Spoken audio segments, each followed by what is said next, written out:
தன் பிரச்சனையை பொது பிரச்சனையாக ஆக்குபவர் அரசியல்வாதி. பொது பிரச்சனையை தன் பிரச்சனையாக ஆக்கி பார்ப்பவர் ஆன்மீகவாதி. ஓசன்னா என்ற ஒரு சொல்லானது, எபிரேய சொல்லானது, ஆண்டவரே எங்களை விடுவித்தருளும், நாங்கள் அதற்காக மன்றாடுகிறோம் என்பதனுடைய அடையாளமாக, அர்த்தமாக பயன்படுத்தப்பட்ட ஒரு சொல். எனவே ஓசன்னா என்பது ஒரு ஆன்மீக சொல் அல்ல.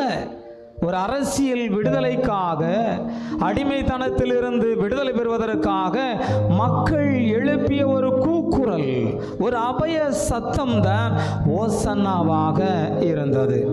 எனவே அந்த ஒரு ஆன்மீக வார்த்தையை, ஒரு அரசியல் விடுதலையை குறிக்கக்கூடிய, ஒரு அடிமைத்தனத்திலிருந்து ஆண்டவரை விடுவிக்க அழைப்பு கொடுக்கப்பட்ட அந்த அபய சத்தம், அபய குரல் தான் பிற்காலத்தில் கடவுளை புகழக்கூடியதாக, கடவுளை ஏற்றி போற்றக்கூடிய ஒரு ஆன்மீக சொல்லாக மாறி நிற்கிறது.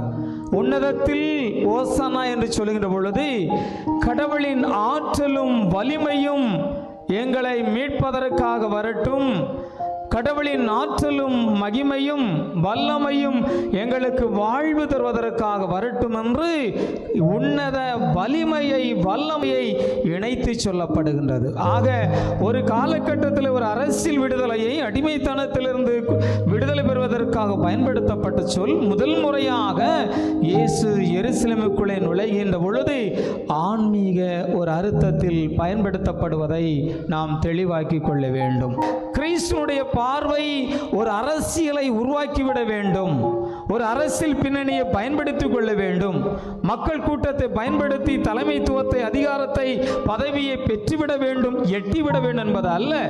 மாறாக அந்த விழாவை பயன்படுத்தி கடவுளுக்கும் மனிதருக்கும் இடையே ஒரு இடைநிலையிலராக, ஒரு மீடியேட்டராக, எபிரேயருக்கு எழுதப்பட்ட திருமுகம் சொல்லுகிறது, தலைமை குருவாம் இயேசு கிறிஸ்து தந்தையின் முன்னிலையில் இருக்கிறார், அவர் நமக்காக எப்பொழுதுமே பரிந்து பேசக்கூடிய ஒரு தலைமை குருவாக இருக்கிறார் என்ற அந்த உண்மையை நிலைநாட்டுவதற்காக தான் இந்த குருத்தோலை தினத்து அன்று எருசலேமுக்குள்ளே வெற்றி பவனியாக மக்கள் எல்லாம் ஓசன்னா, உன்னதத்தில் ஓசன்னா என்று பாடிக்கொண்டு உள்ளே நுழைவதை நாம் பார்க்கிறோம்.